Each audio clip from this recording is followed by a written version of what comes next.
Hello dear students, this is Anirudh Singh Rathore and we are going to discuss DPP number 4 of strength of materials. So let us proceed. Question number 1. A member ABCD is subjected to a force system as shown in the figure. तो यहाँ पर member ABCD है और इसके ऊपर कुछ forces show की हुई हैं. तो हमें क्या पूछा गया है? The resistive force in part BC. BC के अंदर, पार्ट BC के अंदर कितनी फोर्स एक्ट हो रही होगी? तो BC यहां पर क्रॉस सेक्शन कट कर देते हैं. इस वाले क्रॉस सेक्शन पे अगर आप टुवर्ड्स द लेफ्ट सारी की सारी फोर्सेस को सम कर दो तब भी इसके अंदर फोर्स पता चल जाएगी, और टुवर्ड्स द राइट की सारी फोर्सेस को सम कर दोगे तब भी आपको पता चल जाएगी. लेकिन यहाँ पर ना ये वाली फोर्स दे नहीं रखी है कितनी एक्ट कर रही है, तो इससे फिर हमको आइडिया नहीं लगेगा. तो हमको ना ये वाली दोनों फोर्सेस को ऐड कर देना पड़ेगा. तो 130 यहाँ पर इस सेक्शन पर जब हम देखेंगे तो ये वाली जो फोर्स है ये टेंशन दे रही होगी. तो फोर्स इन F से लिख देते हैं, चलो FBC कितना हो जाएगा? ये 130 जो है वो टेंशन दे रही है ना, tension away from the section, तो दिस प्लस 130. 450 जो है ये सेक्शन की तरफ आ रही है, तो ये कंप्रेशन दे रही है, तो ये हो जाएगा माइनस 450. तो 450 में से 130 गए तो कितने बचे? 320. तो ये हो जाएगा 320 एंड माइनस 320 हो जाएगा. तो माइनस साइन क्या इंडिकेट कर रहा है? माइनस साइन इंडिकेट कर रहा है कि ये कंप्रेसिव नेचर का है, ठीक है ना. तो फोर्स आ जाएगी हमारे पास माइनस और 320 कंप्रेसिव, 320 कंप्रेसिव फोर्स आ जाएगी. नेक्स्ट क्वेश्चन पर चलते हैं. The volumetric strain in a sphere is equal to. तो हमारे पास एक स्फीयर है और स्फीयर के अंदर वॉल्यूमेट्रिक स्ट्रेन क्या हो जाएगा? वॉल्यूमेट्रिक स्ट्रेन किसी भी ऑब्जेक्ट के लिए होता है epsilon x plus epsilon y plus epsilon z.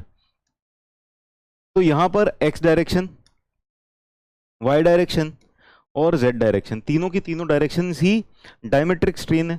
तो ये भी एप्सिलॉन डी, ये एप्सिलॉन डी और ये भी एप्सिलॉन डी, तीनों के तीनों एप्सिलॉन डी हो जाएंगे. तो 3 टाइम्स डायमेट्रिक स्ट्रेन हो जाएगा. तो volumetric strain will be equal to 3 times of diametric strain. तो it will be 3 times. Correct answer is option c. Correct answer is option c. अगले क्वेश्चन पर चलते हैं. If EV is the volumetric strain in a circular rod. तो हमारे पास एक circular rod है. सर्कुलर रॉड, इसका मतलब क्या हो गया? ये सिलेंड्रिकल रॉड होगी, बेसिकली सर्कुलर क्रॉस सेक्शन की एक रॉड है. तो इसका वॉल्यूमेट्रिक स्ट्रेन है EV, डायमेट्रिक स्ट्रेन है ED और लेंथ यानी लॉन्गिट्यूडनल स्ट्रेन है EL. तो वॉल्यूमेट्रिक स्ट्रेन कैलकुलेट करना है. तो फिर से वॉल्यूमेट्रिक स्ट्रेन क्या हो जाएगा?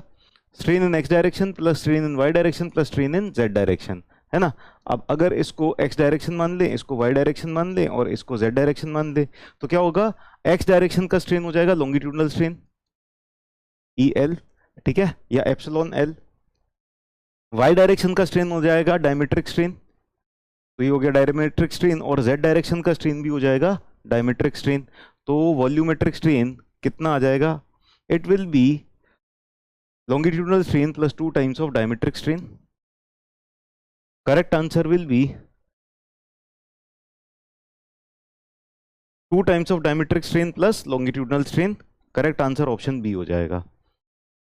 चलिए नेक्स्ट क्वेश्चन पर चलते हैं. When a tensile load of P newtons is applied on a circular rod of diameter D and length L, it produces an elongation of X units. तो हमारे पास एक टेंसाइल लोड लगा दिया है.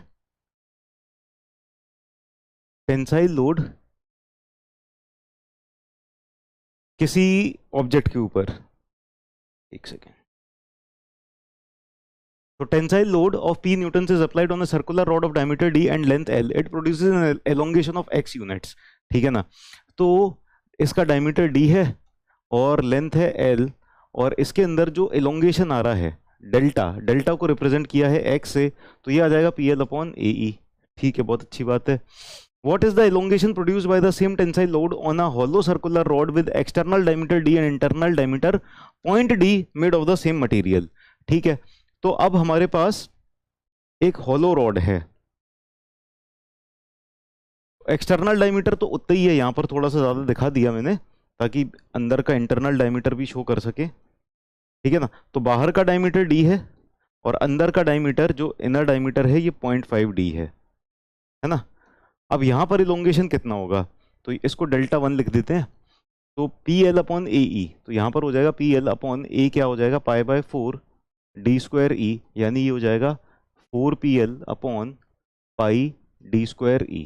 ठीक है, अब आगे चलते हैं. यहाँ पर डेल्टा 2 हो जाएगा अगेन पी एल अपॉन ई, फॉर्मूला तो सेम रहेगा, पी एल अपॉन ई, फोर्स भी सेम है, लेंथ भी सेम है, एरिया अलग हो जाएगा, तो यहाँ पर हो जाएगा पाई by 4 d square, pi by 4 d square minus 0.5 D का स्क्वायर इनटू यंग्स मॉडुलस, ठीक है ना।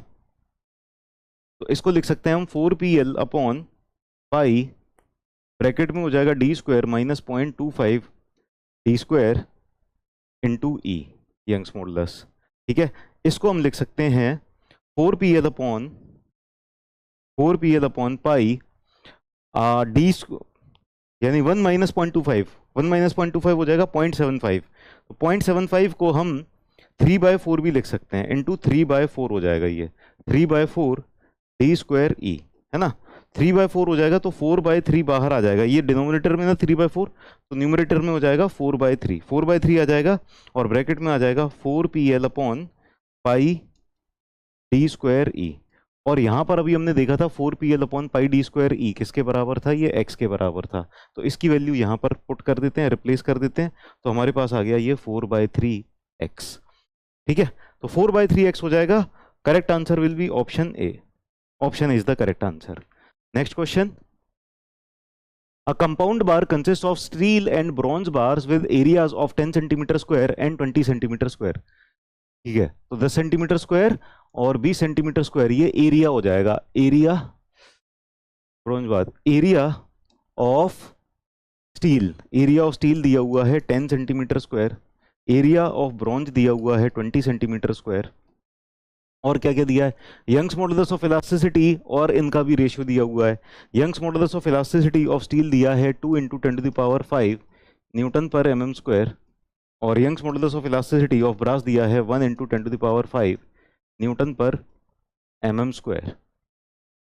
If the load shared by them are PS and PB, PS upon PB will be, तो इन यहाँ पर एक कंपाउंड बार मतलब ये इस तरह से स्टील है और यहाँ पर इस तरह से ब्रॉन्ज या ब्रास है, इन दोनों को अच्छे से फेविकॉल से चिपका दिया गया है और इनके ऊपर लोड लगाया गया। तो लोड का रेशियो कितना होगा, इसमें मान लो लोड आ रहा है स्टील वाले बार में PS, और इस वाले ब्रॉन्ज वाले बार में आ रहा है, ब्रॉन्ज है ब्रास है, ब्रॉन्ज वाले बार में लोड आ रहा है PB, तो इसका रेशियो क्या होगा। तो ये मैंने आपको क्लास में बता रखा है कि अगर इस तरह से कंपाउंड बार आएगा तो इनमें जो फोर्स शेयरिंग होगी, force sharing will be the ratio of their axial rigidity, axial rigidity भी लिख सकते हो, एक्सियल स्टिफनेस भी लिख सकते हो, लेकिन यहां पर लेंथ बराबर है तो चाहे एक्सियल रिजिडिटी का रेशियो ले लो चाहे एक्सियल स्टिफनेस का रेशियो ले लो, तो हम एक्सियल रिजिडिटी का रेशियो ले लेते हैं। तो PS अपॉन PB कितना हो जाएगा, ये हो जाएगा ASES अपॉन AB EB, ठीक है ना।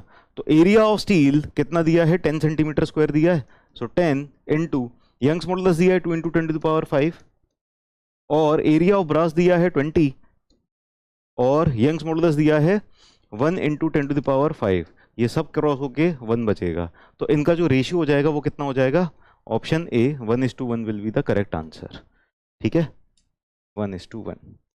चलिए नेक्स्ट क्वेश्चन पर चलते हैं। A solid circular bar changes its diameter from d minus a to d plus a over a length L।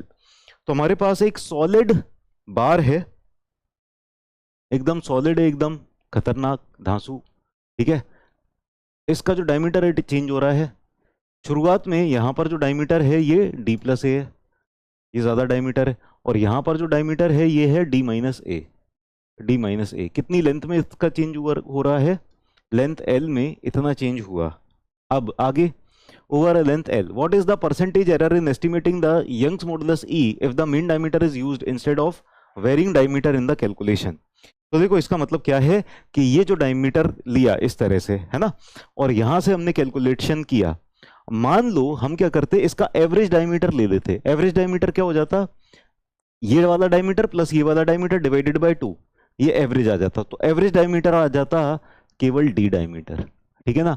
तो अगर हम इसकी जगह एवरेज डायमीटर का बार ले लेते जिसका डायमीटर होता d, ठीक है ना, और फिर इसके ऊपर कैलकुलेशंस करते तो कितना एरर आ जाता, परसेंटेज एरर कितना आ जाता, ठीक है ना।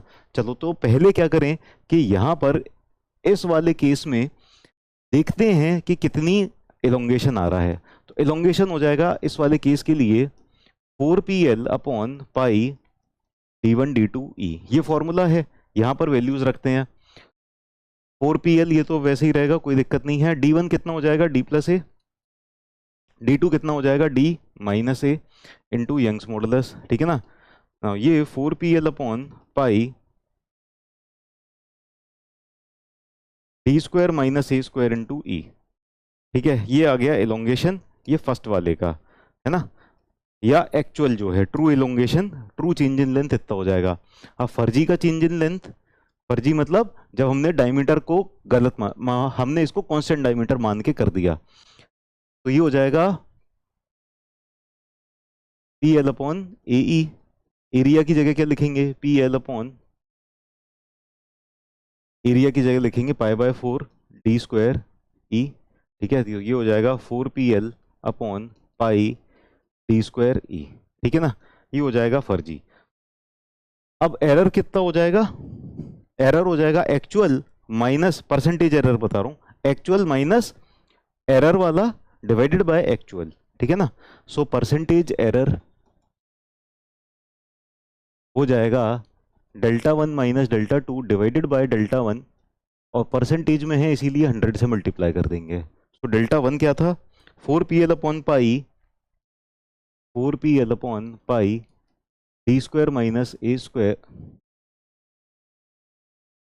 ई minus 4pl upon pi D square E upon 4pl upon pi D square minus ए स्क्वायर ई, ठीक है, इंटू 100। तो ये Δ1 Δ2 ये रिप्लेस कर दिए। अब यहां से देखो ऊपर 4pl अपॉन पाई ई, ये सब कॉमन आ रहा है, ये कॉमन आके कैंसिल आउट हो जाएगा। तो 4pl अपॉन पाई ई ये कॉमन आ जाएगा, और यहां से ऊपर से नीचे से ये कैंसिल हो जाएगा। तो ये सब कैंसिल हो गया, ठीक है। हमारे पास बचा क्या, हमारे पास बचा 1 अपॉन डी स्क्वायर माइनस ए square minus 1 upon D square whole upon 1 upon D square minus ए स्क्वायर इंटू 100, ठीक है। अब इसको सॉल्व करें तो डी स्क्वायर इधर आ गया, और ये माइनस का डी स्क्वायर, और पूरा का पूरा माइनस था तो ये प्लस हो गया, प्लस ए स्क्वायर अपॉन ये आ गया डी स्क्वायर माइनस ए स्क्वायर, ठीक है, इंटू 100। तो इस ये किसके बराबर आ गया, डी स्क्वायर और डी स्क्वायर कैंसिल आउट हो गए, ये हो गया A square 100 into A square, 100 A square upon D square.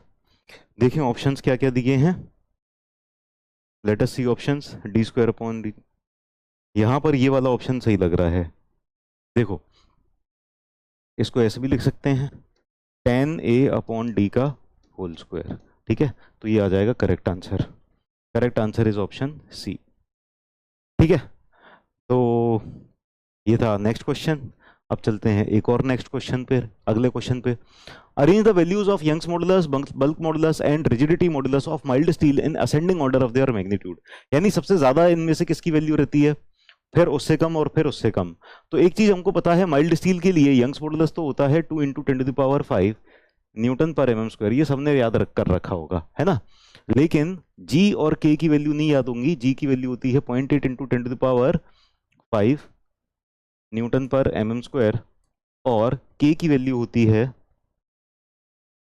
1.33 × 10⁵ newton पर mm स्क्वायर, ठीक है ना। तो यहाँ पर सबसे ज्यादा वैल्यू किसकी आ रही है, e की, उससे कम आ रही है k की, और उससे कम आ रही है g की, ठीक है ना। आप इसको सॉल्व भी करना चाहो ना, तो ये ई के सी ये वाला हो जाएगा डी आंसर, ठीक है ना। अगर आप इनकी वैल्यूज भी कैलकुलेट करना चाहो तो वैल्यूज आराम से कैलकुलेट कर सकते हो। E is equal to 2g 1 + mu है ना। तो यहाँ पर म्यू की वैल्यू आप रख दो 0.25, म्यू की वैल्यू 0.25 रख दो, तो ये g की वैल्यू कितनी आ जाएगी, e अपॉन 2 × 1 + म्यू। ई कितना है 2 × 10⁵, और यहाँ पर आ गया 2 × 1.25, म्यू की वैल्यू 0.25 रखी, 1 + 0.25 1.25, ठीक है। जब इसको कैलकुलेट करोगे ये आ जाएगा 0.8 × 10⁵ न्यूटन पर mm स्क्वायर, ये आ गया g की वैल्यू, ठीक है। ऐसे ही k की वैल्यू कैलकुलेट कर सकते हैं। k का रिलेशनशिप क्या होता है, e is equal to 3k 1 - 2 mu, तो k की वैल्यू यहाँ से कितनी आ जाएगी, k will be equal to e upon 3 1 minus 2 mu. Mu की जगह क्या रखना है 0.25 रखना है, तो 0.25 इंटू 2 हो जाएगा 0.5 और 1 माइनस 0.5 हो जाएगा फिर से 0.5, तो ई की वैल्यू हो जाएगी 2 इंटू 10⁵ डिवाइडेड बाई 3 इंटू 0.5, तो ये आ जाएगा 4/3 इंटू 10⁵, यानी कि 1.33 इंटू 10⁵ न्यूटन पर mm²। ठीक है ना, तो ये हो जाएगा के। तो इस तरह से ये असेंडिंग ऑर्डर आ जाएगा इसका। ठीक है, क्लियर। चलिए आगे चलते हैं नेक्स्ट क्वेश्चन पर। Next question, a rod of length L and uniform cross sectional area A is rigidly fixed at its top end is hanging. मतलब कि एक रॉड है जिसकी लेंथ है L और क्रॉस सेक्शनल एरिया है A, ये ऊपर से छत से फिक्स है, कनेक्टेड है और ये लटक रही है ऐसे। At any section which is at a distance from the lower end, तो कोई एक सेक्शन है x डिस्टेंस पर लोअर एंड से यहां पर। ठीक है, the stress due to its own self weight is proportional to, तो खुद के ही सेल्फ वेट की वजह से इस वाले सेक्शन पर x डिस्टेंस पर जो सेक्शन है वहां पर कितनी स्ट्रेस आ रही होगी। तो स्ट्रेस बेसिकली होता क्या है, फोर्स अपॉन एरिया। स्ट्रेस हो जाएगा फोर्स अपॉन एरिया, और यहां पर फोर्स कितनी एक्ट कर रही होगी। अगर सेल्फ वेट की वजह से कैलकुलेट करना है तो इतने इतने बार का जो वजन है ना, बस वो वजन ही तो यहां पर लग रहा है, और वो जो इसका खुद का सेल्फ वेट है, खुद का वजन है, वही यहां पर फोर्स लगा रहा है इसको एलोंगेट करने के लिए। ठीक है ना, तो ये हो जाएगा weight of bar below section. ठीक है, सेक्शन के नीचे का जो बार है इसका जो वेट होगा यही यहां पर फोर्स लगा रहा होगा। ठीक है, डिवाइडेड बाय एरिया, एरिया दिया हुआ है, area is a, area is a. अब और क्या क्या दिया हुआ है, लेंथ L दी हुई है, टोटल लेंथ का कोई लेना देना नहीं है हमको, है ना। लेंथ L यूनिफॉर्म क्रॉस है, फिक्स्ड एट इट्स, अच्छा हमें तो बस वो देखना है, क्या देखना है, किससे प्रोपोर्शनल है। ठीक है, तो वेट क्या हो जाएगा, वेट हो जाएगा gamma unit weight into volume, और वॉल्यूम कितनी वाली, ये वाली वॉल्यूम। ठीक है ना, और divided by cross sectional area A. Now gamma, इसकी वॉल्यूम कितनी हो जाएगी, वॉल्यूम हो जाएगी cross sectional area into this X. ठीक है ना, तो gamma into cross sectional area into X divided by A हो जाएगा। तो ये जो सिग्मा आ जाएगा ना, सिग्मा की वैल्यू आ जाएगी गामा एक्स, गामा एक्स आ जाएगी सिग्मा की value. So stress is proportional to x, stress will be directly proportional to x, तो करेक्ट आंसर हो जाएगा ऑप्शन ए। यानी जितनी ज्यादा दूर ऊपर जाते जाएंगे उतना ज्यादा लीनियरली हमारा स्ट्रेस बढ़ता जाएगा। तो यहां पर जीरो होगा जब एक्स की वैल्यू जीरो होगी, और लीनियरली बढ़ते बढ़ते बढ़ते बढ़ते यहां तक आते आते ये मैक्सिमम हो जाएगा। ठीक है, चलिए नेक्स्ट क्वेश्चन पर चलते हैं। Two circular mild steel bars A and B of equal length L have diameter, तो दो हमारे पास माइल्ड स्टील के बार्स हैं, ये बार ए है, इसका डायमीटर कितना है 2 सेंटीमीटर, दूसरा डायमीटर, दूसरा बार है, इसका डायमीटर है 3 सेंटीमीटर, ये बी है 3 centimetre. Each subjected to a tensile load of magnitude P, दोनों के ऊपर पी मैग्नीट्यूड का लोड लगा है। रेशियो ऑफ एलोंगेशंस, एलोंगेशन का रेशियो क्या होगा, देखो डेल्टा का फॉर्मूला क्या होता है, डेल्टा होता है P L upon A E. ठीक है, तो यहाँ पर पी सेम है, एल सेम है, एरिया अलग अलग है ना, एरिया की वजह से डिफरेंस आएगा, और ई सेम है। तो हम ये कह सकते हैं कि यहाँ पर बाकी सब चीजें कांस्टेंट है, बस एरिया पे डिपेंड कर रहा है, तो delta is inversely proportional to area. तो delta A upon delta B क्या हो जाएगा, इनवर्सली प्रोपोर्शनल टू एरिया है, तो बी वाला ऊपर चला जाएगा, तो ये हो जाएगा area of B divided by area of A. Area of B कितना है, π/4 D square, π/4 into 3 square divided by area of A कितना है, π/4 इंटू 2 स्क्वायर। ठीक है, π/4 तो कैंसिल हो जाएंगे, ये आ जाएगा 9/4। Correct answer will be option D, D option will be the correct answer. चलिए नेक्स्ट क्वेश्चन पर चलते हैं। A steel rod of circular section tapers from 2 centimetre diameter to 1 centimetre diameter, तो ये स्टील रॉड है, यहां पर 2 सेंटीमीटर डायमीटर है, यहां पर 1 सेंटीमीटर डायमीटर है, टेपर कर रहा है over a length of 50 centimetre, so length is 50 centimetre, 50 centimetre. If the modulus of elasticity of the material is this, modulus of elasticity दिया है, इंक्रीज इन लेंथ पूछा है, so change in length delta will be equal to 4PL/पाई d1 d2 e। 4P load कितना है दिया है क्या? फुल ऑफ 3000 kg, 3000 kg का लोड दिया हुआ है। सो 3000 अगले पेज पर करते हैं, ठीक है। तो डेल्टा इज इक्वल टू 4PL/पाई d1 d2 e। 4 into load कितना है 3000 kg इंटू लेंथ कितनी है 50 centimetre, 50 centimetre divided by pi d1 diameter कितना है 2 सेंटीमीटर इंटू 1 सेंटीमीटर, दूसरा डायमीटर है 1 सेंटीमीटर, ठीक है। ये तो डायमीटर हो गए। ई कितना दिया है 2 इंटू 10⁻6 kg पर सेंटीमीटर स्क्वायर। तो 2 इंटू 10⁻6 kg पर सेंटीमीटर स्क्वायर। तो ये सेंटीमीटर सेंटीमीटर सेंटीमीटर और सेंटीमीटर स्क्वायर कैंसिल आउट हो गए, केजी और केजी कैंसिल आउट हो गए। आंसर आ जाएगा हमारा सेंटीमीटर में। तो इसको कैलकुलेट करें अगर, तो कितना आ रहा है, कैलकुलेट करते हैं तो ये 4, ये 2 और ये 2 से चला गया। फिर ऊपर क्या बचा, कितने जीरोस बचे ऊपर, ऊपर बचे 3 और ये 4 जीरो, नीचे 2 जीरो बच जाएंगे। तो ये हो जाएगा 3 इंटू 5, 3 5 जा 15 डिवाइडेड बाय 100 पाई, ठीक है ना। चलो तो ये हो जाएगा 0.15/पाई। देखिए कितना आंसर है, 0.15/पाई का मतलब हो जाएगा 0.3/2 पाई सेंटीमीटर। ये आ जाएगा डिफ्लेक्शन। तो correct answer is option A, 0.3/2 पाई। ठीक, नेक्स्ट क्वेश्चन पर चलते हैं। The length, coefficient of thermal expansion and Young's modulus for bar A are twice that of bar B. If the temperature of the bar is increased by the same amount while preventing any expansion, ratio of stress developed in bar A to that bar B. तो दो बार हैं, ठीक है। तो bar A का length of A, coefficient of thermal expansion of A and Young's modulus of bar A are twice that of bar B. तो ये हो जाएगा 2 length of B, 2 alpha of B और 2 times Young's modulus of B, ठीक है। If the temperature of the bar is increase by same amount, दोनों जो bar हैं उनका टेम्परेचर सेम अमाउंट से इंक्रीज किया, तो पूछा गया है ratio of stress is developed. तो सिग्मा स्ट्रेस क्या होता है, अल्फा टी होता है ना। तो यहां पर sigma A upon sigma B अगर हम लिखें तो ये हो जाएगा alpha A T A divided by alpha B T B और ई बी। तो टेम्परेचर तो सेम अमाउंट से रेज किया गया है, तो टेम्परेचर तो कैंसिल आउट हो जाएंगे, लेकिन बाकी जो बची जो टर्म है alpha A 2 times of alpha B है ना, alpha A is 2 times of alpha B, तो ये 2 टाइम्स लिख दिया, E A 2 times of E B, तो ये आ जाएगा 4।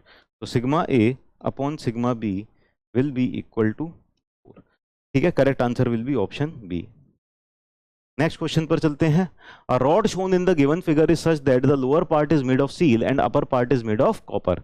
तो यहाँ पर एक रॉड है और इसका जो लोअर पार्ट है ये स्टील का बना हुआ है और अपर पार्ट बना है कॉपर का, upper part is made of copper, ठीक है। Both the ends of the rod are rigidly clamped, तो ऊपर और नीचे दोनों एंड जो हैं इसके अच्छे से रिजिडली क्लैम्प कर रखे हैं, rigidly clamped. If N axial force P is applied at the junction, तो एक एक्सियल फोर्स P इस जंक्शन पे अप्लाई कर दी है, जहां पर ये दोनों बार्स मीट कर रहे हैं वहां पर P फोर्स अप्लाई कर रखी है, junction of the two metals, given that the ratio E steel upon E copper, Young's modulus of steel और यंग्स मॉडुलस ऑफ कॉपर का जो रेशियो है वो 2 के बराबर है। तो कॉपर के अंदर फोर्स कितनी होगी, तो कॉपर के अंदर फोर्स को कैलकुलेट करने के लिए देखो, फोर्स इन कॉपर क्या हो जाएगा हमारे पास, मैंने लास्ट क्लास में एक फॉर्मूला बताया था, फोर्स इन कॉपर कितना हो जाएगा, टोटल लोड जो लग रहा है into opposite length divided by total length, divided by total length, ठीक है ना। तो हमारे पास जो फोर्स है कितनी लग रही है फोर्स, फोर्स नहीं दी है क्या, अच्छा पी के ही टर्म्स में आएगी फोर्स, ठीक है। तो पी के जो टर्म्स में आएगी फोर्स, ये क्या हो जाएगा पी इंटू अपोजिट लेंथ कितनी है L/3 divided by total length है L, तो ये आ जाएगा P/3, ठीक है, P/3। और इसके अंदर टेंशन आएगा, कंप्रेशन आएगा। ये वाली फोर्स ना इस वाले सेक्शन से ना दूर की तरफ जा रही है ना, तो इसके अंदर कंप्रेशन आ जाएगा और इसके अंदर टेंशन आ जाएगा। सो P/3 आ जाएगा टेंशन। ठीक है, ये हो जाएगा फोर्स इन कॉपर। कॉपर के अंदर निकालनी थी ना, रुको। लेकिन ये वाला फॉर्मूला कब एप्लीकेबल होता है? ये फॉर्मूला तब एप्लीकेबल होता है जब दोनों मटेरियल सेम, दोनों जो पार्ट है ना वो सेम मटेरियल के हों। तो ये वाला फॉर्मूला अभी एप्लीकेबल नहीं है, इस वाले फॉर्मूले को नहीं लगाएंगे। ठीक है, गलत आंसर आ गया और मैच भी कर गया। ठीक है ना, सही आंसर क्या होगा? देखो सही आंसर होगा, सबसे पहली बात यहां पर पहले इक्विलिब्रियम इक्वेशन लिखते हैं। इक्विलिब्रियम इक्वेशन क्या होगी? Force in copper plus force in steel will be equal to total force applied, will be equal to total force P applied. ठीक है, ये हो गई फोर्स, ये हो गई पहली इक्वेशन। दूसरी इक्वेशन हो जाएगी डिफ्लेक्शन दोनों का, इसका डिफ्लेक्शन प्लस इसका डिफ्लेक्शन। अच्छा, ये भी अप्लाई करने की जरूरत नहीं है, हम एक काम कर सकते हैं, PC PS अपॉन PC, ये हो जाएंगे एक्सियल रिजिडिटी का रेशियो हो जाएगा ना, ES AS upon LS divided by EC AC upon LC। ठीक है, ये एक्सियल रिजिडिटी का रेशियो हो जाएगा। अब एरिया ऑफ क्रॉस सेक्शन तो दोनों का सेम है तो कैंसिल आउट हो गया।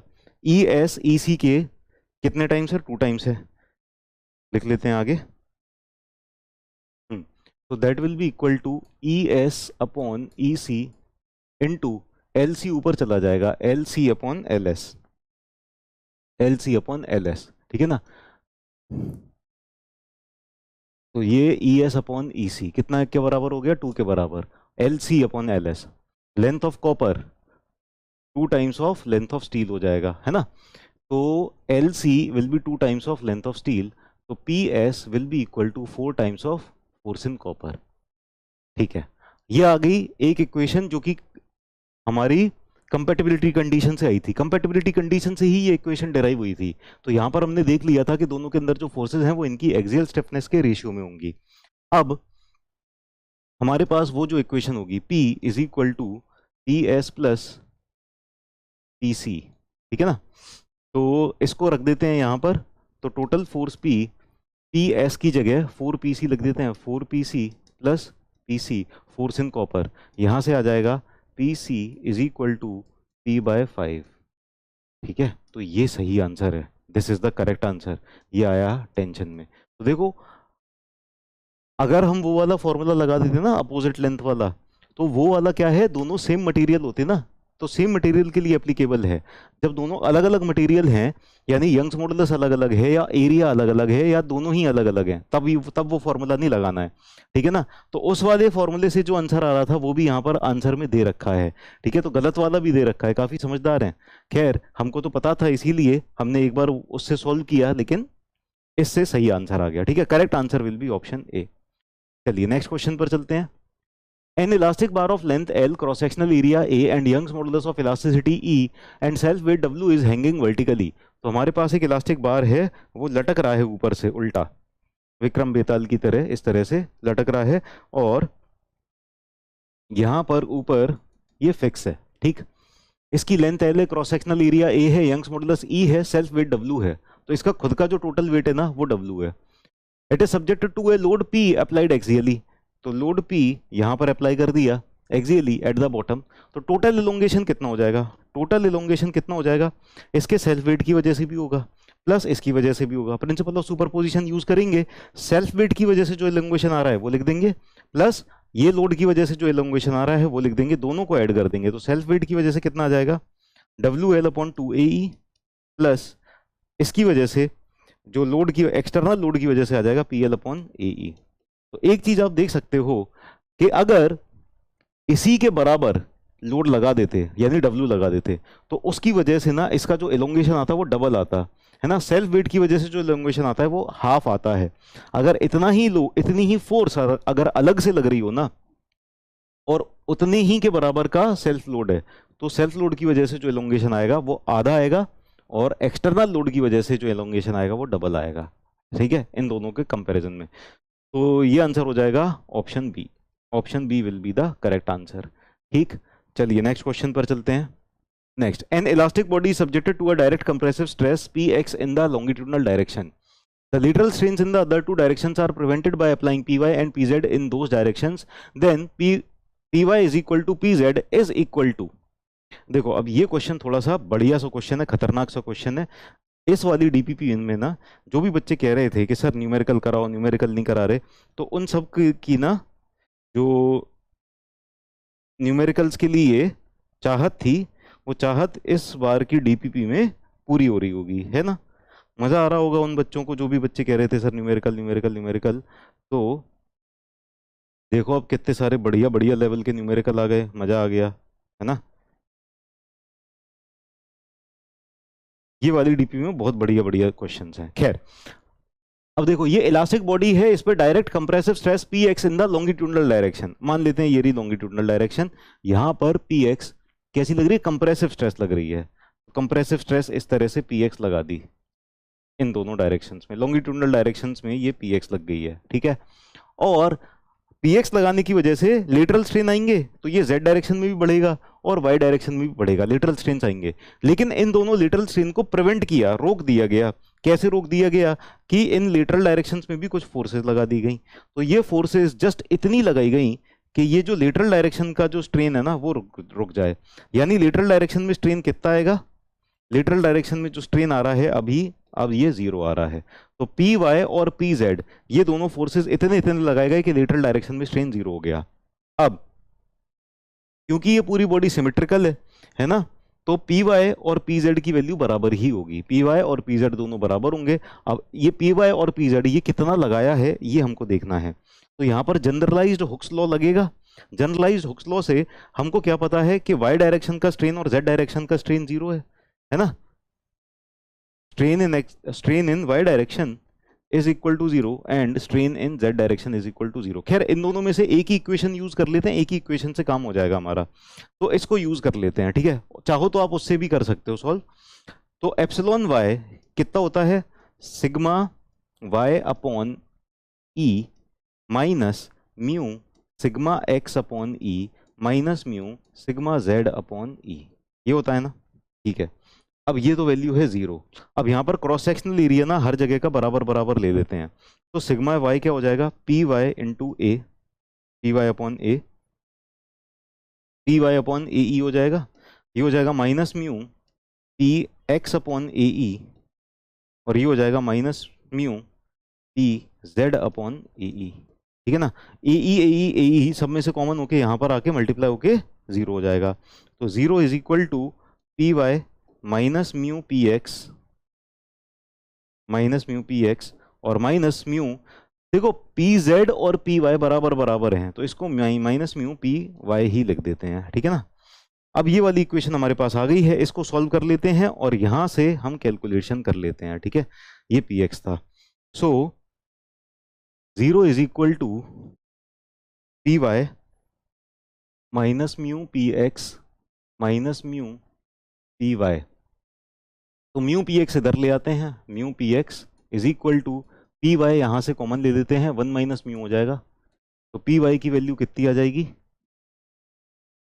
पी वाई की value mu upon one minus mu, ठीक है। P Y is equal to mu upon one minus mu, mu अरे पी एक्स का गया, mu P X upon one minus mu, mu P X upon one minus mu. Correct answer is option D, D is the correct answer. चलिए next question में चलते हैं। A copper bar of 25 centimetre length is fixed by means of supports at its end। तो हमारे पास एक copper बार है, ये रहा, और इस कॉपर बार की लेंथ है कितनी, 25 सेंटीमीटर, और ये दोनों एंड पर फिक्स्ड है, इस वाले एंड पर इस वाले एंड पर फिक्स कर दिया। Supports can yield total by 0.01 centimetre. तो टोटल यील्डिंग जो सपोर्ट्स की हो सकती है वो इतनी हो सकती है। If the temperature of the bar is raised by 100 degree Celsius, 100 degree Celsius से हमने इस बार का टेम्परेचर रेज कर दिया, तो स्ट्रेस कितनी इंड्यूस हो जाएगी बार में, फॉर ए सी इतना, नहीं सॉरी, अल्फा सी और ई सी, ये दोनों वैल्यूज दी हुई हैं। तो यहां पर जो स्ट्रेसेस इंड्यूस्ड होंगी, जो स्ट्रेसेस इंड्यूस होंगी, stress will be equal to how much, stress will be equal to strain prevented into Young's modulus हो जाएगा, ठीक है ना। तो स्ट्रेन कितना प्रिवेंट किया, स्ट्रेन उतना प्रिवेंट हुआ कि जैसे कितना रो का स्ट्रेन है ना, तो फ्री एक्सपेंशन जितना होना था उसमें से हम क्या माइनस करेंगे, उसमें से हम ये माइनस कर देंगे कितना अलाउ कर दिया, है ना। फ्री एक्सपेंशन जितना होना था, ठीक है, उसमें से यील्डिंग कितनी हो गई है, तो इतना जो बचा हुआ स्ट्रेन है दैट इज प्रिवेंटेड। तो फ्री एक्सपेंशन कितना हो सकता था, एल अल्फा टी माइनस कितना यील्डिंग हो चुकी है, कितनी अलाउ कर दी है, डेल्टा यील्डिंग अलाउ कर दी है, डिवाइडेड बाय एल कर दिया, तो ये इतना स्ट्रेन प्रिवेंटेड आ गया इनटू यंग्स मॉडुलस, ठीक है। अब एल लेंथ कितनी है 25 सेंटीमीटर, तो 25 अल्फा कितना है, alpha is 20 into 10 to the power -6, 20 into 10 to the power -6। Temperature rise कितना है, 100 डिग्री है क्या, कहाँ गया, हाँ 100 डिग्री सेल्सियस। तो temperature in the rise is raised by 100 degree Celsius minus इसमें जो स्ट्रेन अलाउ किया गया है 0.01 सेंटीमीटर डिवाइडेड बाय लेंथ कितनी है टोटल 25, ठीक है, इनटू यंग्स मॉडुलस ई। तो यंग्स मॉडुलस ई दिया है 1 इंटू 10 टू द पावर 6, ये हो जाएगा 1 इंटू 10 टू द पावर 6, ठीक है। अब इसको सॉल्व करते हैं, तो 25 इंटू 20 ये हो जाएगा 500, तो 500 के 2 जीरो, 100 के 2 जीरो, तो बचे 4 जीरो और इसमें से एक जीरो का 5, ये होगा 0.05 minus 0.01 divided by 25 into 10 to the power 6, ठीक है ना। तो ये हो जाएगा 0.04 by 25 into 100 into 10 to the power 4, तो ये बचा 4, है ना। और ये 2 जीरोज इसमें भी मल्टीप्लाई कर देते हैं, तो ये 16 इंटू 10 स्क्वायर, और ये था केजी पर सेंटीमीटर स्क्वायर में मेरे ख्याल से, yes KG per centimetre square में था, केजी पर सेंटीमीटर स्क्वायर। तो 16 into 10 to the power 2 KG per centimetre square, correct answer is option D, ठीक है। नेक्स्ट क्वेश्चन पर चलते हैं। Next question, the length coefficient of thermal expansion and Young's modulus of bar A are twice that of bar B if the temperature of the bar is increased by same amount। तो हमारे पास दो bars हैं, है ना, और दोनों bars का temperature rise किया गया, थर्मल एक्सपेंशन को प्रिवेंट किया गया, तो ratio of stresses in the bars कितना हो जाएगा, तो sigma A upon sigma B कितना हो जाएगा, अल्फा टी ई होता है, टेम्परेचर सेम है तो ये कैंसिल आउट हो जाएगा, अल्फा ए इंटू ई ए बचेगा ऊपर और alpha B into E B बचेगा नीचे। तो पहले बार का जो अल्फा है दूसरे बार से दुगना है, और पहले बार का जो यंग्स मॉडुलस है वो भी दुगने दूसरे बार का दुगना है। ये रिपीट तो नहीं हो गया क्वेश्चन, देखा देखा सा लग रहा है, ठीक है, खैर कोई बात नहीं। तो sigma A upon sigma B कितना हो जाएगा, 4 टाइम्स हो जाएगा, है ना, रेशियो आ जाएगा स्ट्रेसेस का 4 टाइम्स। नेक्स्ट क्वेश्चन पे चलते हैं। Two bars one of material A and other of material B of same length are tightly secured between two unyielding walls। तो दो बार्स हैं और यहां पर दो अनयील्डिंग वॉल्स हैं, ठीक है ना। पहला मटेरियल है ये ए का, ए वाला बार, और दूसरा है बार मटेरियल बी का, ये रहा दूसरा बार। इन दोनों को इस तरह से फिक्स करके रखा है दोनों वॉल्स के बीच में, दोनों वॉल्स के बीच में बढ़िया से टाइटली फिक्स्ड हैं ये दोनों। फिर किया क्या, कोएफिशिएंट ऑफ थर्मल एक्सपेंशन ए का ज़्यादा है बी से, जब टेम्परेचर राइज किया गया तो स्ट्रेसेस के क्या क्या इंट्रोड्यूस होंगी, है ना। तो चाहे इसका थर्मल एक्सपेंशन ज़्यादा हो, ये कोई कंपोजिट बार नहीं है, ठीक है, इसको कंपोजिट बार से समझ मत लेना। इस बार को अलग से दो दीवारों के बीच में लगा दिया और इस बार को अलग से दो दीवारों के बीच में लगा दिया, है ना। जब हमने टेम्परेचर राइज किया तो इसके अंदर भी कंप्रेसिव स्ट्रेस आएगी, इसके अंदर भी कंप्रेसिव स्ट्रेस आएगी, तो दोनों के अंदर कंप्रेसिव स्ट्रेसेस आ जाएंगी। तो compression in both the materials, correct answer will be option D, D answer correct हो जाएगा, ठीक। नेक्स्ट क्वेश्चन पर चलते हैं। A rigid beam ABCD is hinged at D and supported by two springs at A and B as shown in the given figure। तो हमारे पास ये given figure है, तो यहाँ पर रिजिड बीम है ABCD और इसको दो स्प्रिंग से इस तरह से कनेक्ट कर दिया है, ठीक है ना। When the temperature is raised to 65 degree, what is the free expansion of the, अरे अगला क्वेश्चन आ गया, sorry. The beam carries a vertical load P at C. The stiffness of spring as A is 2K and that of B is K। तो A पर जो spring की stiffness है वो 2K है, B पर स्प्रिंग की स्टिफनेस है K, है ना। द स्टिफनेस, तो फिर पूछा क्या है, ratio of forces of spring at A to spring at B is. तो यहाँ पर रेशियो ऑफ फोर्सेस पूछा है, तो यहाँ पर जो स्प्रिंग के ऊपर फोर्स आ रही है लेट अस से this is P A, and यहाँ पर जो स्प्रिंग के ऊपर फोर्स आ रही है लेट अस से दिस इज पी बी। यहाँ पर लोड लग रहा है पी, है ना, और ये दोनों लेंथ ए ये बराबर बराबर हैं, ठीक है। अब होगा क्या यहाँ पर, होगा क्या कि ये इस पॉइंट के अबाउट रोटेट कर जाएगा, क्योंकि ये रिजिड था ना, सीधा सीधा ही जाएगा, है ना, इट विल गो स्ट्रेट। तो इस तरह से इस बार के अबाउट रोटेट कर जाएगा। नाउ ये वाला जो पॉइंट है, ये डिफ्लेक्शन, ये डिफ्लेक्शन, ये डिफ्लेक्शन, ये ना सिमिलर ट्राइंगल बन जाएंगे। खैर सबसे पहले वाले की तो जरूरत नहीं है, पहले वाले को हटा दो, ये वाला डिफ्लेक्शन और ये वाला डिफ्लेक्शन। तो ये इस डिफ्लेक्शन को मान लेते हैं डिफ्लेक्शन एट ए, इस वाले डिफ्लेक्शन को मान लेते हैं डिफ्लेक्शन एट बी, ठीक है ना। तो यहाँ पर सबसे पहली बात तो इक्विलिब्रियम कंडीशन लगानी पड़ेगी, और दूसरी हमें लगानी पड़ेगी कंपैटिबिलिटी कंडीशन। इक्विलिब्रियम कंडीशन कैसे लगेगी, summation of moment about D equal to 0 करेंगे, है ना।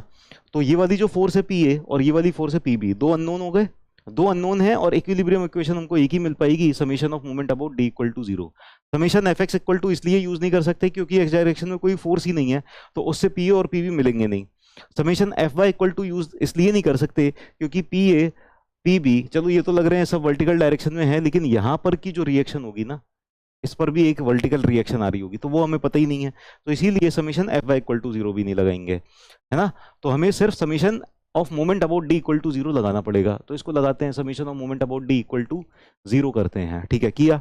अब क्या करेंगे, पी ए किस डायरेक्शन में रोटेशन दे रहा है, क्लॉकवाइज डायरेक्शन में, तो पी ए इंटू कितना डिस्टेंस है 3a, प्लस पी बी भी क्लॉकवाइज डायरेक्शन में दे रहा है, तो plus P B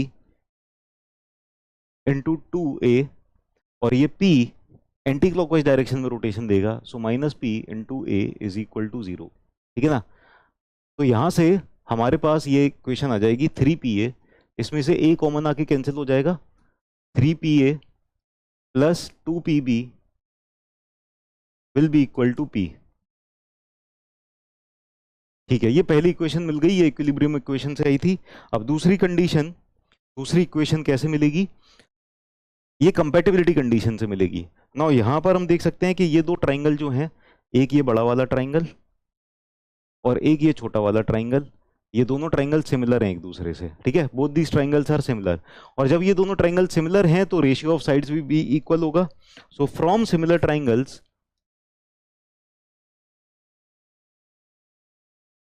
from similar triangles, similar triangle से हमको एक प्रॉपर्टी देखने को मिलेगी। यहाँ पर क्या प्रॉपर्टी होगी, वो प्रॉपर्टी होगी delta A upon this length, delta A upon total length कितनी है 3a, is equal to delta B upon this length, delta B upon 2a। तो ये बराबर हो जाएगा, सो डेल्टा ए, अच्छा वहाँ पर डेल्टा इस तरह से लिखा है ट्राइंगल वाला, चलो ट्राइंगल वाला लिख देते हैं, जल्दी बन जाता है, ठीक है। तो डेल्टा ए और डेल्टा बी का रेशियो आ गया, तो यहां से हम ये देख सकते हैं 2 delta A will be equal to 3 delta B. अच्छा, अब ये डेल्टा जो होगा, स्प्रिंग की जो स्टिफनेस है ना, वो फोर्स और डेल्टा से कैसे रिलेटेड है, स्टिफनेस हो जाती है force upon delta, P by delta, है ना, this is the stiffness of the spring. Stiffness होता है लोड पर यूनिट डिफ्लेक्शन, यहाँ पर डिफ्लेक्शन का रेशियो है, तो डेल्टा क्या हो जाएगा पी बाय के, ठीक है ना। तो force in spring A divided by stiffness of spring A लिख सकते हैं, फोर्स इन स्प्रिंग ए कितनी हो जाएगी पी ए, ठीक है, डिवाइडेड बाय इसकी जो स्टिफनेस है, स्टिफनेस क्या है 2k, that will be equal to force in spring B 3 times delta B, क्या हो जाएगा डेल्टा बी हो जाएगा force in spring B by deflection of spring by stiffness, ठीक है ना। तो फोर्स इन स्प्रिंग बी कितना है P B divided by stiffness कितनी है इस स्प्रिंग की, स्टिफनेस है k। तो अब यहाँ पर k ये कैंसिल आउट हो गया, ये 2 और 2 भी कैंसिल आउट हो गया, पी ए कितना आ गया, force in spring A P A will be equal to P 3 times of P B, तो P A equal to 3pb आ गया। तो यहाँ पर जो रेशियो आ जाएगा फोर्सेस का वो क्या आ जाएगा, option C will be the correct answer, option C 3 आ जाएगा रेशियो, ठीक है। आगे चलते हैं अगले क्वेश्चन पर। Next question, a steel rod 15 metre long, a steel rod 15 metre long, 15 metre long जो स्टील रॉड है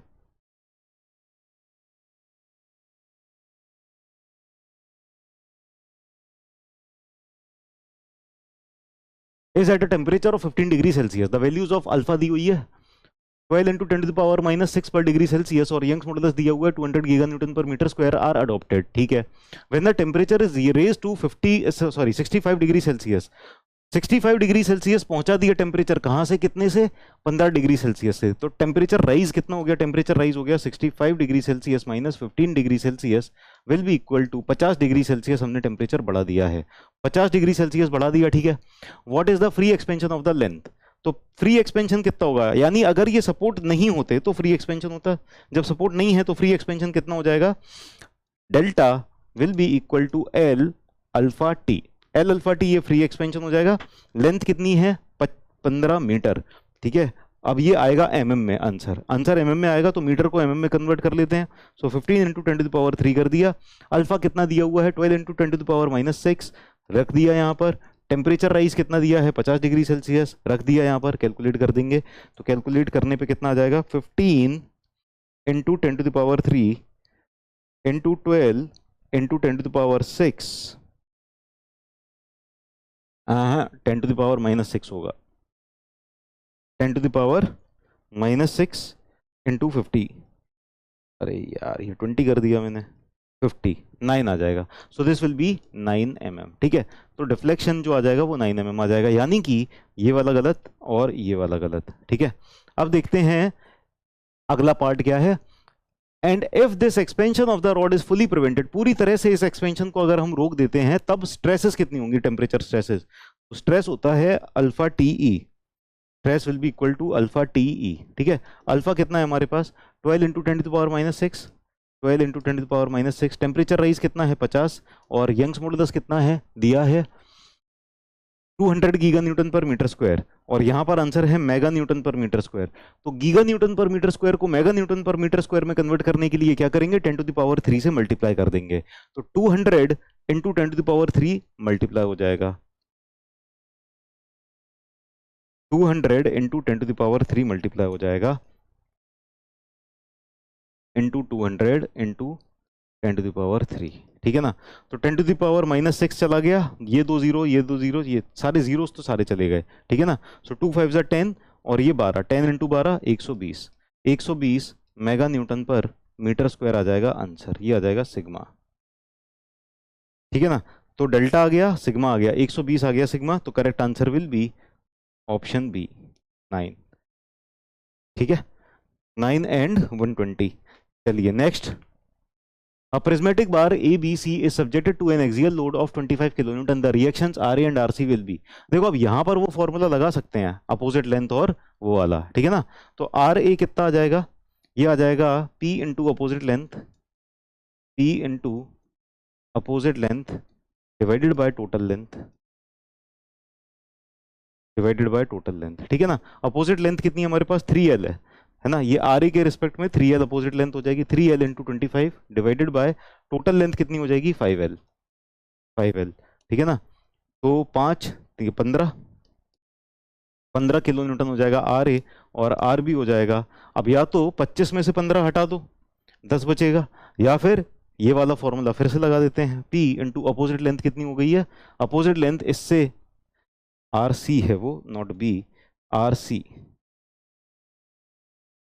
RC P into opposite length हो गई है यहाँ पर 2L divided by total length हो गई है 5L। ठीक है ना, तो P कितना था 25 इंटू 2L बाय 5L, ये हो जाएगा 10 kilo Newton.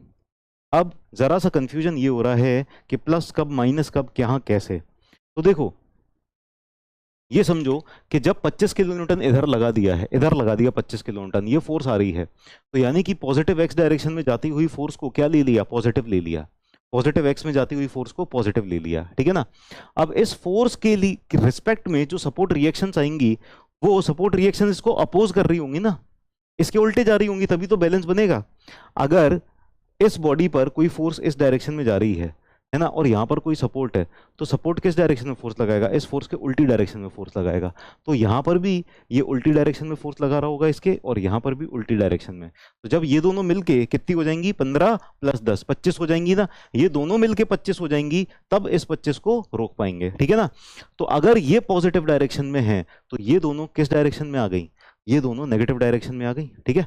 So they both are in negative direction, तो माइनस और माइनस, ठीक है ना।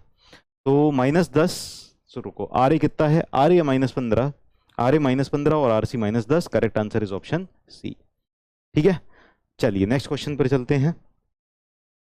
Next, a steel bar 300 mm long and 24 mm diameter is turn down to 18 mm diameter for 1/3 of its length. खतरनाक question है ये।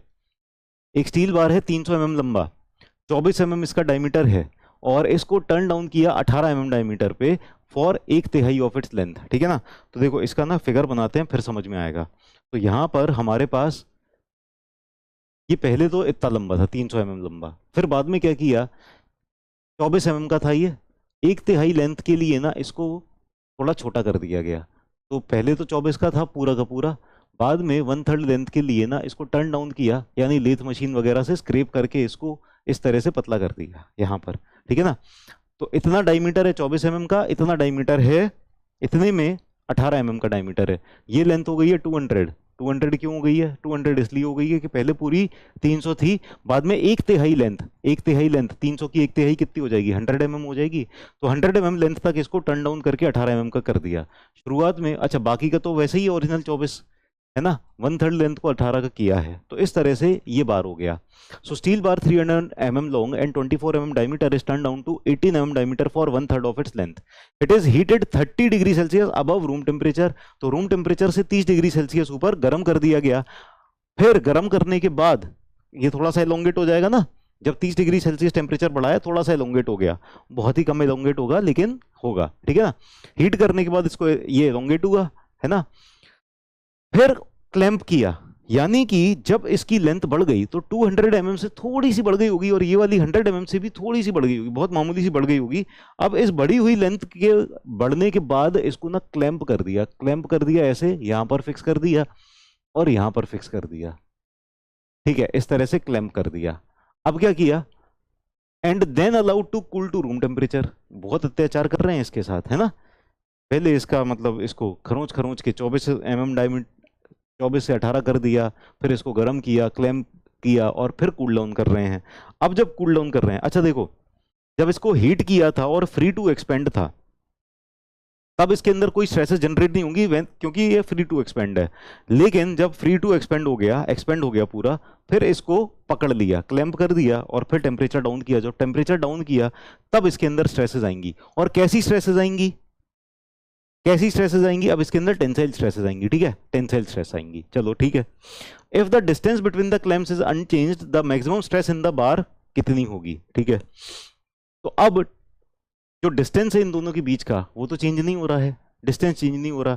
तो cool down किया वापस से नॉर्मल रूम टेम्परेचर पे, यानी 30 डिग्री पहले बढ़ा दिया था ना, अब वो 30 डिग्री से वापस से हम नॉर्मल रूम टेम्परेचर पे आ गए हैं। तो अब इसके अंदर मैक्सिमम स्ट्रेस कितनी होगी। तो सबसे पहला सवाल तो मेरा ये है कि मैक्सिमम स्ट्रेस कहां पर होगी। तो मैक्सिमम स्ट्रेस होगी जहां पर एरिया कम होगा। क्यों, क्योंकि देखो, ये वाले पार्ट को मान लेते हैं पार्ट 1 और इस वाले पार्ट को मान लेते हैं पार्ट 2, ठीक है ना। तो पार्ट 1 के अंदर जो फोर्स आ रही होगी वही पार्ट 2 के अंदर फोर्स आ रही होगी, क्योंकि एक्सटर्नल फोर्स कहीं नहीं है, नो एक्सटर्नल फोर्स। तो P1 और P2 दोनों बराबर हो जाएंगे, P1 will be equal to P2। तो ये जितनी टेंसाइल फोर्स से खींच रहा होगा, ये भी उतनी ही टेंसाइल फोर्स से खींच रहा होगा। बाहर से कोई एक्सटर्नल फोर्स है नहीं, तो P1 और P2 बराबर होंगे, ठीक है। तो यानी σ1 into area 1 will be equal to σ2 into area 2।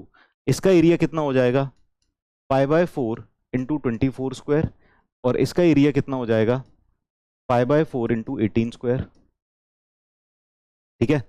π/4 तो कैंसिल आउट हो जाएंगे, σ1 कितना आ जाएगा, ये आ जाएगा 9/16 σ2,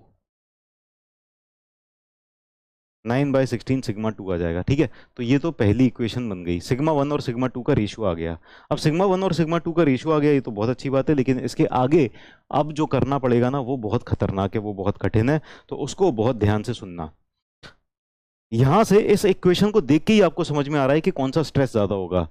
सिग्मा 2 में जब 9 मल्टीप्लाई करके 16 से डिवाइड करेंगे तब सिग्मा 1 मिलेगा, यानी मल्टीप्लाई किया छोटा नंबर, डिवाइड किया बड़ा नंबर, तो ये ओवरऑल कितना हो जाएगा, छोटा हो जाएगा, तब सिग्मा 1 मिलेगा, यानी सिग्मा 2 सिग्मा 1 से बड़ा है। तो हमें कैलकुलेट करना है सिग्मा 2। ठीक है, मैक्सिमम स्ट्रेस कैलकुलेट करनी है, सिग्मा 2 कैलकुलेट करना है।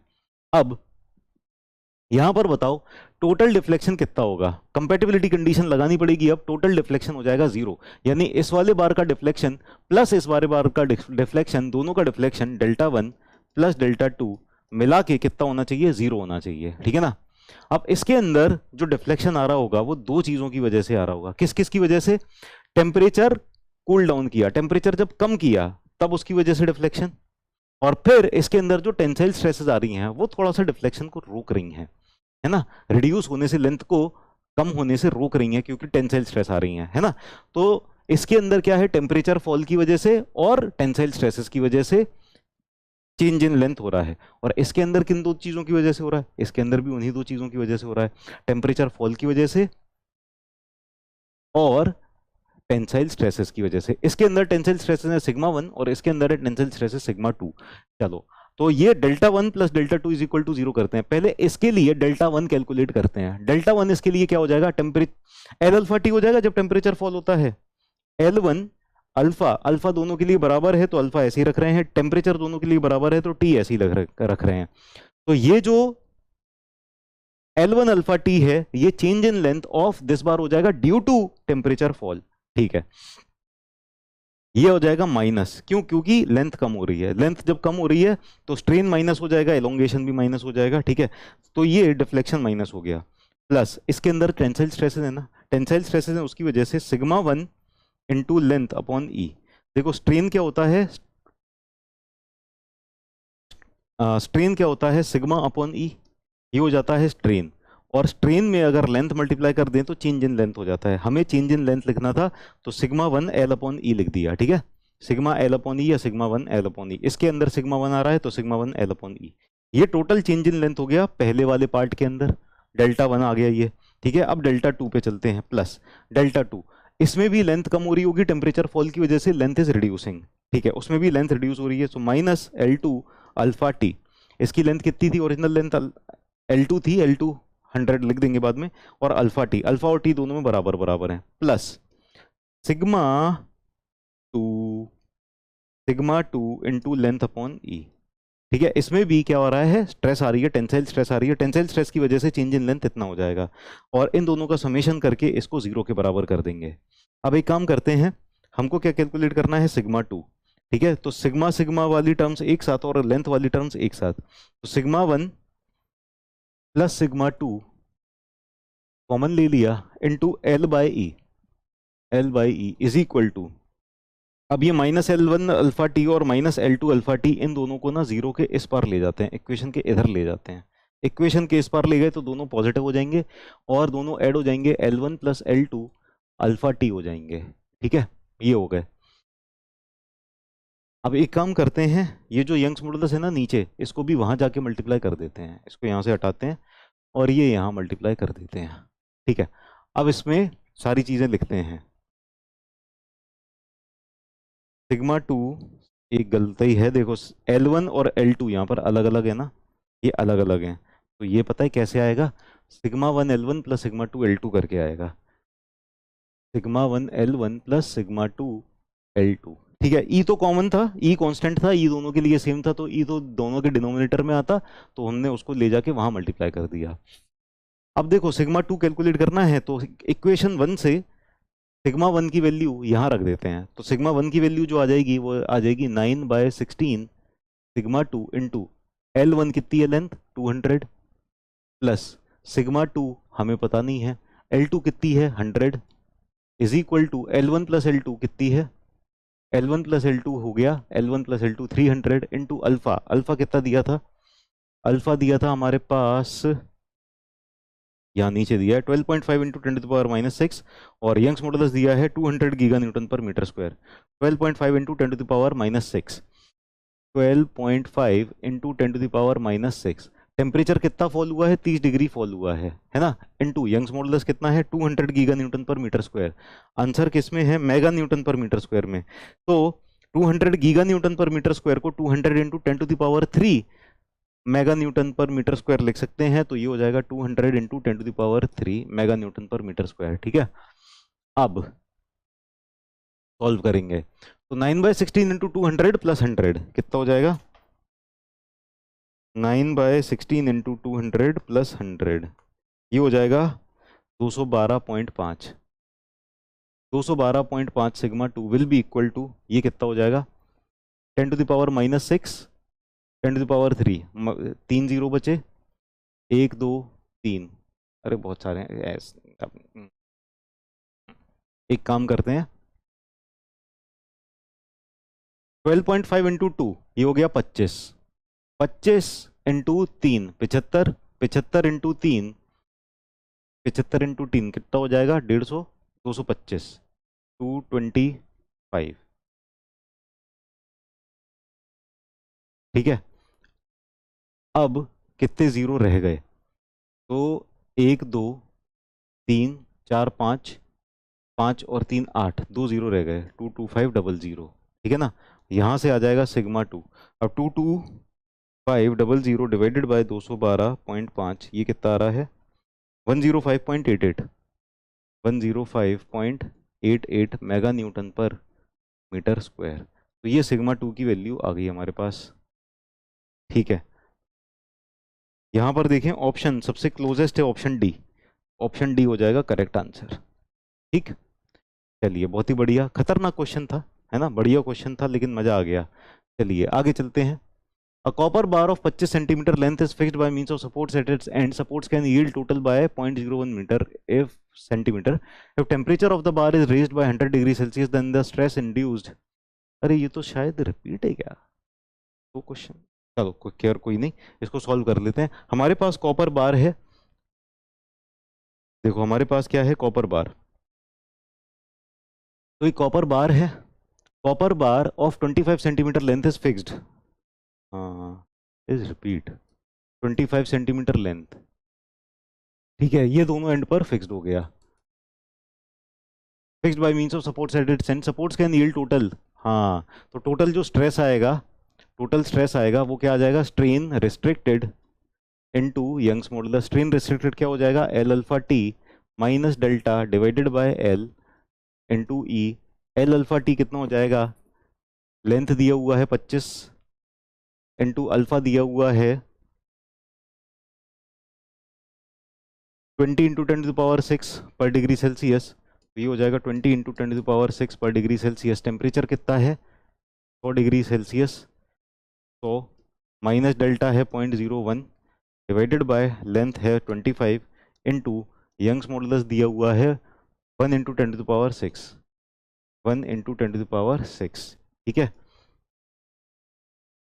हो जाएगा 10⁻⁻6, तो 25 इंटू 20 ये हो जाएगा 500, 500 इंटू 100, तो जीरो हो गए कितने 4 है ना, तो ये हो जाएगा 0.05 माइनस 0.01 डिवाइडेड बाय 25 इंटू 10⁻⁶ है ना। तो ये हमने कैलकुलेट कर लिया था पहले, इसको क्या करते हैं 10⁻⁶ की जगह ना 100 इंटू 10⁻⁴ कर दो, तो 25 से ये कैंसिल हो जाके 4 बचेगा, यहाँ पर आएगा 0.04, 0.04 इंटू 4 इंटू 10⁻⁴। अब ये 2 0 इधर चले जाएंगे, तो ये क्या बचेगा 4 इंटू 4 16, 16 और 2 0 यहाँ बचेंगे, 16 इंटू 10⁻² kg पर सेंटीमीटर स्क्वायर, ये आ जाएगा आंसर। ठीक है ना, तो correct answer is option D. खैर एक दो क्वेश्चन रिपीट हो गए मेरे ख्याल से, लेकिन बाकी क्वेश्चंस की क्वालिटी बहुत अच्छी थी ये वाली डीपीपी में ना। अगर इस वाली डीपीपी को आपने अच्छे से सॉल्व कर लिया है तो बहुत ही अच्छी बात है, आप बहुत अच्छे से सीख गए हो। अगर ये वाली डीपीपी आप सॉल्व नहीं कर पाए तो आपको क्या करना है कि ये वाले क्वेश्चन ना 3-4 बार सॉल्व करने हैं खुद से। अगर 3-4 बार आपने इन क्वेश्चंस को सॉल्व कर लिया, बिना देखे सॉल्व करने लग गए, तो चाहे 5 बार 10 बार करना पड़े, लेकिन एक बार आप लगातार बार बार सॉल्व करोगे ना, खुद से सॉल्व होने लग जाएंगे ये क्वेश्चंस। तो ये समझ लेना कि फिर आप अच्छे से पारंगत हो गए हो, है ना, आपको अच्छे से समझ में आ गया सब कुछ। तो चलो आज की ये डिस्कशन यहीं खत्म करते हैं, मिलते हैं फिर अगले डिस्कशन में। Bye bye, take care.